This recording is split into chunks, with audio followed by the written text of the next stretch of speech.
ಒಂದು ವೇಳೆ ಕಾಂಗ್ರೆಸ್ನಲ್ಲಿ ಮುಸ್ಲಿಮರಿಗೆ ಕೊಟ್ಟರೆ ಶಾಮನೂರು ಮಲ್ಲಿಕಾರ್ಜುನ ಮಗನಿಗೆ ಬಿಜೆಪಿ ತಂದು ಟಿಕೆಟ್ ಕೊಟ್ಟರೆ ಆಶ್ಚರ್ಯ ಇಲ್ಲ. ಹಾಯ್ ಹಲೋ ನಮಸ್ತೆ, ನಾನು ರಾಜು ಅಷ್ಟೇ. ನೀವು ನೋಡ್ತೀರಾ centre point Kannada YouTube channel. Davanagere ದಕ್ಷಿಣ ಉಪಚುನಾವಣೆ ಅಖಾಡ, ಬಿಜೆಪಿಯಿಂದ ಶಾಮನೂರು ಕುಟುಂಬ ಕಣಕ್ಕೆ, ಯತ್ನಾಳ್ ಸ್ಫೋಟಕ ಹೇಳಿಕೆ, ಏನಿದು ಅಪ್ಡೇಟ್, ಇವೆಲ್ಲವನ್ನು ನೋಡೋಣ. ಅದಕ್ಕಿಂತ ಮೊದಲು ತನಕ ನಮ್ಮ ಚಾನಲ್ನ ಸಬ್ಸ್ಕ್ರೈಬ್ ಮಾಡಿಲ್ಲ ಅಂದರೆ ಈಗಲೇ ಸಬ್ಸ್ಕ್ರೈಬ್ ಮಾಡಿ, ಜೊತೆಗೆ ಕಾಮೆಂಟ್ಗಳ ಮುಖಾಂತರ ತಮ್ಮ ಅಭಿಪ್ರಾಯವನ್ನು ತಿಳಿಸಬಹುದು. ಎಸ್ ವೀಕ್ಷಕರೇ, ಶಾಮನೂರು ಶಿವಶಂಕರಪ್ಪ ಎನ್ನುವಂಥ ಒಬ್ಬ ಮೇಧಾವಿ ಅಕಾಲಿಕ ನಿಧನದ ನಂತರ ದಾವಣಗೆರೆಯ ದಕ್ಷಿಣ ವಿಧಾನಸಭಾ ಕ್ಷೇತ್ರ ಖಾಲಿಯಾಯಿತು ಮತ್ತು ಇದೀಗ ಆ ದಾವಣಗೆರೆಯ ದಕ್ಷಿಣ ಕ್ಷೇತ್ರಕ್ಕೆ ಈ ಉಪಚುನಾವಣೆಯ ಡೇಟ್ ಕೂಡ ಫಿಕ್ಸ್ ಆಗಿದೆ. ಏಪ್ರಿಲ್ 9ಕ್ಕೆ ಚುನಾವಣೆಯಾಗುತ್ತೆ ಮತ್ತು ಮೇ 4ಕ್ಕೆ ಫಲಿತಾಂಶ ಕೂಡ ಹೊರಗೆ ಬರ್ತದೆ. ಇದರ ನಡುವೆ ಬಿಜೆಪಿ ಮತ್ತು ಕಾಂಗ್ರೆಸ್ ಪಕ್ಷದಿಂದ ಅಭ್ಯರ್ಥಿಗಳ ಹುಡುಕಾಟ, ಅಭ್ಯರ್ಥಿಗಳ ಒಂದು ಫೈನಲ್ ಮಾಡುವಂಥ ಕ್ರಿಯೆ ಬರ್ದಂತೆ ಸಾಕ್ತಿದ್ದು. ಒಂದು ಹಂತಕ್ಕೆ ಬಿಜೆಪಿ ಕಾಂಗ್ರೆಸ್ಗಿಂತ ಮುಂದೆ ಇದ್ದು ಶ್ರೀನಿವಾಸ ದಾಸಕರಿಯಪ್ಪ ಎನ್ನುವಂಥ ಒಬ್ಬ ವ್ಯಕ್ತಿಗೆ ಟಿಕೆಟನ್ನು ಘೋಷಣೆ ಮಾಡಿದೆ ಮತ್ತು ಸ್ವಲ್ಪ ಗೊಂದಲ ಇತ್ತು. ಎಲ್ಲ ಗೊಂದಲದ ನಡುವೆ 5-6 ಅಭ್ಯರ್ಥಿಗಳ ನಡುವೆ ಇದೀಗ ಎಲ್ಲ ಅಭ್ಯರ್ಥಿಗಳು ಮತ್ತು ಬಿಜೆಪಿ ಹೈಕಮಾಂಡ್ ಮತ್ತು ಬಿಜೆಪಿಯ ರಾಜ್ಯಾಧ್ಯಕ್ಷರು ಮತ್ತು ಬಿಜೆಪಿಯ ಕೋರ್ ಕಮಿಟಿ ಎಲ್ಲ ಸೇರಿ ಒಂದು ವ್ಯಕ್ತಿ ಅಂದರೆ ಈ ಶ್ರೀನಿವಾಸ ದಾಸಕರಿಯಪ್ಪ ಎನ್ನುವಂಥ ವ್ಯಕ್ತಿಗೆ ಟಿಕೆಟ್ ಕೊಟ್ಟು ನಾವು ಗೆಲ್ಲಲೇಬೇಕೆನ್ನುವಂಥ ಪಣವನ್ನು ತೊಟ್ಟಿದೆ. ಇದರ ಮಧ್ಯೆ ಕಾಂಗ್ರೆಸ್ ವಿಚಾರಕ್ಕೆ ಬರೋದಾದರೆ, ಕಾಂಗ್ರೆಸ್ನಲ್ಲಿ ಯಾವುದೂ ಕೂಡ ಸರಿ ಇಲ್ಲ. ಶಾಮನೂರು ಶಿವಶಂಕರಪ್ಪನವರ ನಿಧನದ ನಂತರ ಆ ಟಿಕೆಟ್ ನಮ್ಮ ಕುಟುಂಬಕ್ಕೆ ಬರಬೇಕೆನ್ನುವಂಥ ಹಠವನ್ನು ಅವರ ಪುತ್ರರಾದಂಥ ಮತ್ತು ಸಚಿವರು ಆಗಿರುವಂಥ ಎಸ್ ಮಲ್ಲಿಕಾರ್ಜುನ ಅವರು ಪಣ ತೊಟ್ಟಿದ್ದಾರೆ. ಆ ಪಣ ಎಲ್ಲಿ ತನಕ ಹೋಗಿದೆ ಅಂದರೆ,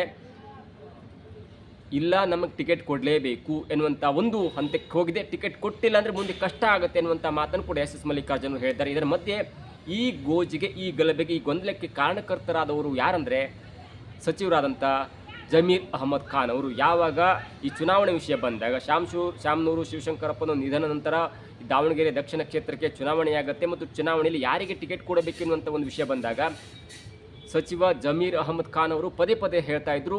ಅದು ಏನು ಹೇಳ್ತಾ ಇದ್ದು ಅಂದರೆ, ನಾನು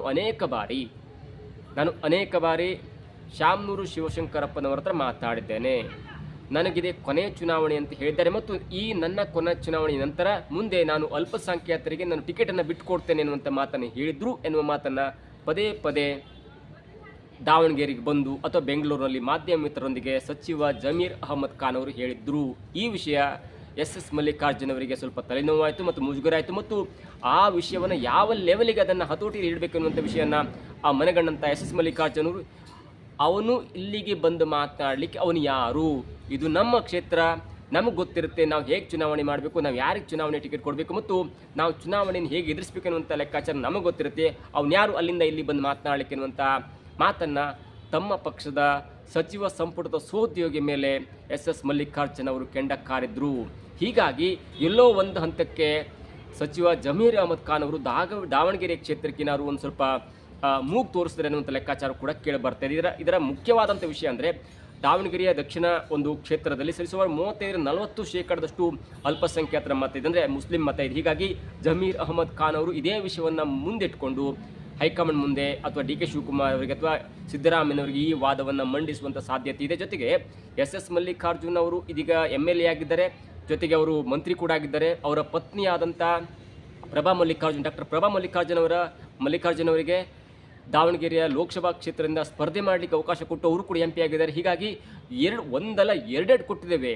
ಆ 2 ಬಿಟ್ಟು ಮತ್ತು 3ನೇದು ಆ ಕುಟುಂಬಕ್ಕೆ ಕೊಡಬೇಕಂದ್ರೆ ನಾವೇನು ಮಾಡಬೇಕು, ಅಲ್ಪಸಂಖ್ಯಾತರು ಎಲ್ಲಿ ಹೋಗಬೇಕೆನ್ನುವಂಥ ವಾದವನ್ನು ಇದೀಗ ಜಮೀರ್ ಅಹಮದ್ ಖಾನ್ ಅವರು ಹೈಕಮಾಂಡ್ ಮೇಲೆ ಅಥವಾ ಹೈಕಮಾಂಡ್ ಮುಂದೆ ಅಥವಾ ಸಿದ್ದರಾಮಯ್ಯ ಮುಂದೆ ವಾದ ಮಂಡಿಸಿದ್ದಾರೆ ಅನ್ನುವಂಥ ಲೆಕ್ಕಾಚಾರ ರಾಜಕೀಯ ವಲಯದಲ್ಲಿ ಕೇಳಿಬರ್ತಾ ಇದೆ.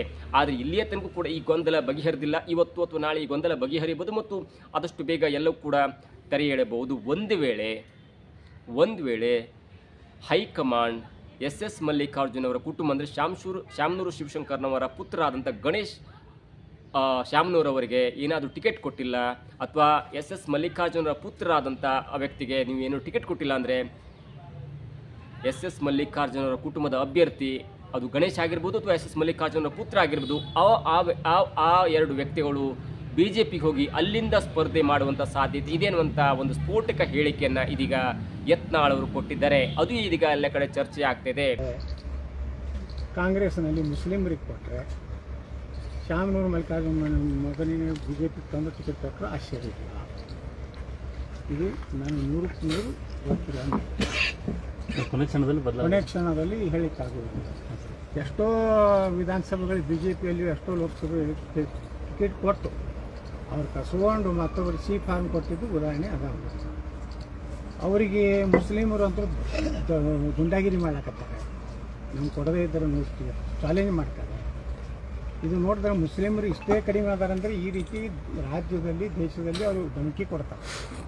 ಇನ್ನು ಅವ್ರು 40-50% ಆದರೆ ಹಿಂದೂಗಳು ಯಾರೂ MLA MP ಆಗೋದಿಲ್ಲ, ಸಿದ್ದರಾಮಯ್ಯನೂ ಆಗೋದಿಲ್ಲ, DK ಶಿವಕುಮಾರ್ನೂ MLA ಆಗೋದಿಲ್ಲ. ಯಾಕಂದ್ರೆ 40% ಆದಾಗ ಈ ಸಿದ್ದರಾಮಯ್ಯನೇ ಆಗ್ತಾರೆ, ಜಮೀರ್ ಅಹಮದ್ ಖಾನ್ನೇ ಮುಖ್ಯಮಂತ್ರಿ ಆಗ್ತಾನೆ. ಈ ಪರಿಸ್ಥಿತಿ ಇದೆ ದಾವಣಗೆರೆಗೆ. ನಾವು ಜನ ಹಿಂದೂಗಳು ಜಾಗೃತರಾಗಬೇಕು.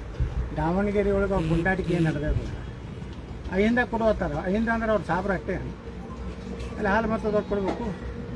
ಹುಡುಕಿದ ಅಲ್ಪಸಂಖ್ಯಾತರು ಕ್ರಿಶ್ಚಿಯನ್ರು ಅದಾರೆ, ಜೈನರು ಅದಾರೆ, ಸಿಖ್ರು ಅದಾರೆ, ದಲಿತರೊಳಗೆ ಅದಾರೆ. ಅಂದರೆ ಅವ್ರಿಗೆಲ್ಲ ಕೂಡಿ ಅವ್ರಿಗೆ ಇಡೀ ಹಿಂದೂ ಸಮಾಜ ಓಟ್ ಹಾಕೋದಿಲ್ಲ. ಈಗ ಜನ ನಮ್ಮಲ್ಲಿ ಜಾಗೃತ ಆಗಿರ್ತಾರೆ.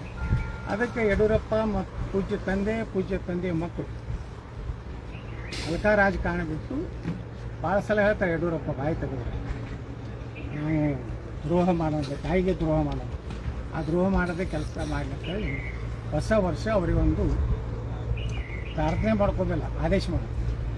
ಯತ್ನಾಳ್ ಅವರು ನೇರವಾಗಿ ಹರಿಹಾಯ್ತಾ ಇದ್ದಾರೆ BSA ಕುಟುಂಬದ ಮೇಲೆ.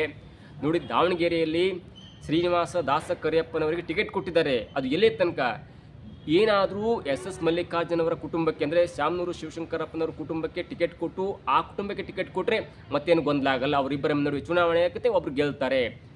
ಜೊತೆಗೆ ಯಡಿಯೂರಪ್ಪನವರು ಕೂಡ ಶಾಮನೂರು ಕುಟುಂಬಕ್ಕೆ ಆಪ್ತರು ಮತ್ತು ಅವರು ನೇರವಾಗಿ ತಮ್ಮ ಪಕ್ಷದ ಅಭ್ಯರ್ಥಿಗಿಂತ ಪರೋಕ್ಷವಾಗಿ ಅವರು ಮಲ್ಲಿಕಾರ್ಜುನ್ ಕುಟುಂಬಕ್ಕೆ ಹೆಲ್ಪ್ ಮಾಡಬಹುದು ಎನ್ನುವಂಥ ಸ್ಫೋಟಕ ಹೇಳಿಕೆಯನ್ನು ಕೊಟ್ಟು ಇಲ್ಲಿಯ ತನಕ BSY ವಿಜಯೇಂದ್ರ ಇರ್ತಾರೆ, ಅಲ್ಲಿ ತನಕ BJP ಉದ್ಧಾರ ಆಗಲ್ಲ. ಯಡಿಯೂರಪ್ಪನವರ ಅಧ್ಯಕ್ಷರ ಅವಧಿಯಲ್ಲಿ ಯಡಿಯೂರಪ್ಪನವರು BJP ಕಟ್ಟಿದಂಥ ಅವಧಿಯಲ್ಲಿ ಅವರಿಗೆ ಬಂದಿದ್ದಕ್ಕೂ ಮ್ಯಾಕ್ಸಿಮಮ್ ಅಂದರೆ 104.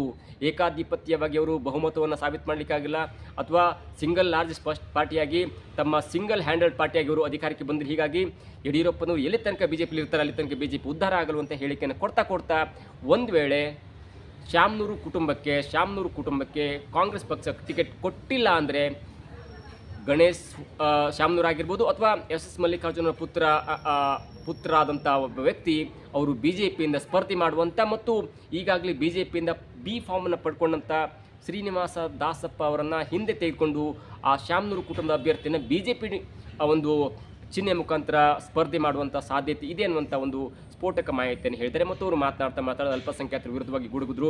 ಈಗ 40% ಅಲ್ಪಸಂಖ್ಯಾತರಿದ್ದಾರೆ. ಮುಂದೊಂದು ದಿನ ಅವರ ಜನಸಂಖ್ಯೆ ಜಾಸ್ತಿಯಾಗಿ ಏನಾದರೂ 50% ಹತ್ರ ಬಂದರೆ ಆಗ ಅಲ್ಪಸಂಖ್ಯಾತರೇ ಮುಖ್ಯಮಂತ್ರಿ ಆಗ್ತಾರೆ. ಜಮೀರ್ ಅಹಮದ್ ಖಾನ್ ಎನ್ನುವಂಥ ಒಬ್ಬ ವ್ಯಕ್ತಿ ಮುಖ್ಯಮಂತ್ರಿ ಆಗ್ತಾರೆ. ಆಗ ಕಾಂಗ್ರೆಸ್ನ ಹಿಂದುಳಿದ ವರ್ಗದವರು ಕೂಡ ಮುಖ್ಯಮಂತ್ರಿ ಆಗುವಂಥ ಅವಕಾಶ ಇಲ್ಲ. ಯಾಕಂದರೆ ಅವರೆಲ್ಲ ಕೂಡ ಅವರು ಮೆಜಾರಿಟಿನ ತೋರಿಸ್ತಾರೆ, ಅಲ್ಪಸಂಖ್ಯಾತರು ಜಾಸ್ತಿ ಆಗ್ತಾರೆ, ಅಲ್ಪಸಂಖ್ಯಾತರ MLAಗಳು ಜಾಸ್ತಿ ಆಗ್ತಾರೆ. ಹಾಗಾಗಿ ಸಿದ್ದರಾಮಯ್ಯನವರು ಮತ್ತೆ CM ಆಗಲ್ಲ.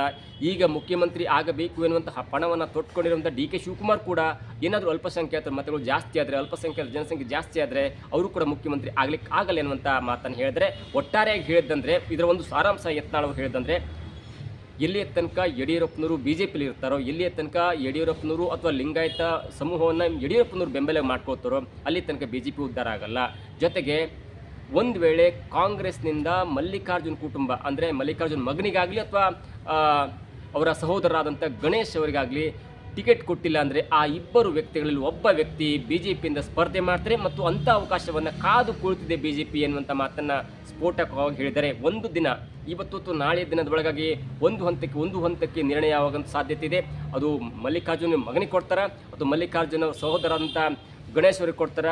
ಒಂದು ವೇಳೆ ಈ ಇಬ್ಬರಿಗೂ ಕಾಂಗ್ರೆಸ್ ಟಿಕೆಟ್ ಕೊಟ್ಟಿಲ್ಲ ಅಂದರೆ ಮೂರನೇದ ಆಪ್ಷನ್ ಇದೆಯಲ್ಲ, ಈ ಇಬ್ಬರು ವ್ಯಕ್ತಿಗಳು BJPಗೆ ಹೋಗಿ BJPಯಿಂದ ಸ್ಪರ್ಧೆ ಮಾಡ್ತಾರಾ ಅಂದರೆ ಯತ್ನಾಳ್ ಹೇಳಿದಂತೆ ಇವೆಲ್ಲವೂ ಕೂಡ 1-2 ದಿನದಲ್ಲಿ ಪಕ್ಕಾ ಆಗುತ್ತೆ. ಒಂದು ವೇಳೆ ಜಮೀರ್ ಅಹಮದ್ ಖಾನ್ ಹೇಳಿದಂತೆ ಅಲ್ಪಸಂಖ್ಯಾತರಿಗೆ ಕೊಟ್ಟರೆ ಬಹುಶಃ ಯತ್ನಾಳ್ ಹೇಳಿದ ಹಾಗೆ ಇಲ್ಲಿ ಬಂಡಾಯ ಹೇಳುವಂಥ ಎಲ್ಲ ಸಾಧ್ಯತೆ ಕೂಡ ಇರ್ಬೋದು. ಆದರೆ ಮತ್ತೊಂದು ಹಂತವನ್ನು ಯೋಚನೆ ಮಾಡ್ತಾ ಹೋದರೆ SS ಮಲ್ಲಿಕಾರ್ಜುನ್ ಅವರು ಇದೀಗ ಸಚಿವರಾಗಿದ್ದಾರೆ. ಹಾಗಾಗಿ ಅವರು ಕೂಡ ಪಕ್ಷದಿಂದ ಹೊರಗೆ ಬರಲಿಕ್ಕೆ ಸಾಧ್ಯ ಇಲ್ಲ. ಅವರ ಪತ್ನಿಯಾದಂಥ ಪ್ರಭಾ ಮಲ್ಲಿಕಾರ್ಜುನ್ ಅವರು MP ಆಗಿದ್ದಾರೆ, ಅವರು ಕೂಡ ಹೊರಗೆ ಬರಲಿಕ್ಕೆ ಸಾಧ್ಯ ಇಲ್ಲ. ಯಾವುದೋ ಒಂದು ಚಿಕ್ಕ ಪುಟ್ಟ ವಿಷಯಕ್ಕೆ ಕಚ್ಚಾಡ್ಕೊಂಡು ಹೋಗೋದಕ್ಕಿಂತ ಆದಷ್ಟು ತಮ್ಮ ಕುಟುಂಬಕ್ಕೆ ಟಿಕೆಟ್ ಕೊಡಿಸುವಂಥ ಪ್ರಯತ್ನ ಅವರು ಮಾಡ್ತಾ ಇರ್ಬೋದು. ಹಾಗಾಗಿ ಸ್ವಲ್ಪ ಡಿಲೇ ಆಗ್ತಾ ಇರ್ಬೋದು ಮತ್ತು ಅಲ್ಪಸಂಖ್ಯಾತರ ಮುಖಂಡರನ್ನ ಕರೆಸಿ ಮಾತನಾಡ್ತಾ ಇರ್ಬೋದು. ಆದರೆ ಎಲ್ಲೋ ಒಂದು ಕಡೆ ಎಸ್ ಮಲ್ಲಿಕಾರ್ಜುನ್ ಅವರು ಯಾರ ಮಾತು ಕೇಳುವಂಥ ಪರಿಸ್ಥಿತಿ ಇಲ್ಲ. ಯಾಕಂದರೆ ಅವರಿಗೆ ಈ ದಾವಣಗೆರೆ ಜಿಲ್ಲೆಯನ್ನು ಹೇಗೆ ಆಳ್ಬೇಕು ಅನ್ನೋದು ಕೂಡ ಗೊತ್ತಿದೆ ಮತ್ತು ಹೇಗೆ ಈ ಬೇರೆ ಎಲ್ಲ ವಿಷಯಗಳನ್ನ ತನ್ನ ಹಿಡಿತದಲ್ಲಿ ಇಟ್ಕೊಳ್ಬೇಕಿರುವಂಥ ವಿಷಯ ಗೊತ್ತಿರಬಹುದು. ಹಾಗಾಗಿ ಒಂದು ವೇಳೆ ಈ ಶಾಮನೂರು ಕುಟುಂಬಕ್ಕೆ ಟಿಕೆಟ್ ಕೊಡದೆ ಅಲ್ಪಸಂಖ್ಯಾತರಾಗಿರುವಂಥ ಜಮೀರ್ ಅಹಮದ್ ಆಪ್ತರಿಗೆ ಟಿಕೆಟ್ ಕೊಟ್ಟರೆ ಆಗ ಎಸ್ ಮಲ್ಲಿಕಾರ್ಜುನ್ ಅವರ ಮಗ ಆಗಿರ್ಬೋದು ಅಥವಾ ಅವರ ತಮ್ಮ ಆಗಿರ್ಬೋದು BJPಗೆ ಹೋಗುವ ಅವಕಾಶ ತುಂಬ ಕಡಿಮೆ ಇದೆ. ಅದರ ಬದಲಾಗಿ ಅಲ್ಪಸಂಖ್ಯಾತ ಒಬ್ಬ ಅಭ್ಯರ್ಥಿಯಾಗಿರುವಂಥ ಅಥವಾ ತಮ್ಮ ಪಕ್ಷದ ಅಭ್ಯರ್ಥಿಯಾಗಿರುವಂಥ ಅಲ್ಪಸಂಖ್ಯಾತ ಅಭ್ಯರ್ಥಿಯನ್ನು ಹೇಗೆ ಸೋಲಿಸಬೇಕು ಅನ್ನುವಂಥ ಒಂದು ಲೆಕ್ಕಾಚಾರವು ಕೂಡ ಅವರಿಗೆ ಈಗಾಗಲೇ ತಲೆಗೆ ಬಂದಿದೆ. ಒಂದು ಕೊಟ್ಟರೆ ನಾವು ಗೆಲ್ತೇವೆ ಅಂದರೆ ನಮ್ಮ ಮನೆಯವರಿಗೆ ಕೊಟ್ಟರೆ ನಾನು ಗೆಲ್ಸ್ಕೊಂಡು ಬರ್ತೇನೆ. ಒಂದು ವೇಳೆ ನಮ್ಮ ಕುಟುಂಬದವರನ್ನು ಬಿಟ್ಟು ಅಲ್ಪಸಂಖ್ಯಾತರಿಗೆ ಕೊಟ್ಟರೆ ಅವರನ್ನು ಹೇಗೆ ಸೋಲಿಸಬೇಕು ಅನ್ನುವಂಥ ಲೆಕ್ಕಾಚಾರ ಕೂಡ ಇದೆ ಎನ್ನುವಂಥ ಪಕ್ಕಾ ಮಾಹಿತಿ ಸಿದ್ದರಾಮಯ್ಯನವರಿಗೆ ತಲುಪಿಸಿದ್ದಾರೆ ಎನ್ನುವಂಥ ಸುದ್ದಿ ಇದೀಗ ಸಾಮಾಜಿಕ ಜಾಲತಾಣ ಹರಿದಾಡ್ತಿದೆ. ಇದರ ಮಧ್ಯೆ ಯತ್ನಾಳ್ ಅವರು ಸಿಡಿಸಿದಂಥ ಮಾತಿದೆಯಲ್ಲ, ಅದು ಎಷ್ಟರ ಮಟ್ಟಿಗೆ ಸತ್ಯವಾಗುತ್ತೆ ಅನ್ನೂ ಕೂಡ ಕಾದು ನೋಡಬೇಕಾಗಿದೆ. ಇದಾಗಿತ್ತು ಇವತ್ತಿನ ವಿಶೇಷ. ನೋಡ್ತಾ ಇರಿ centre point Kannada YouTube channel.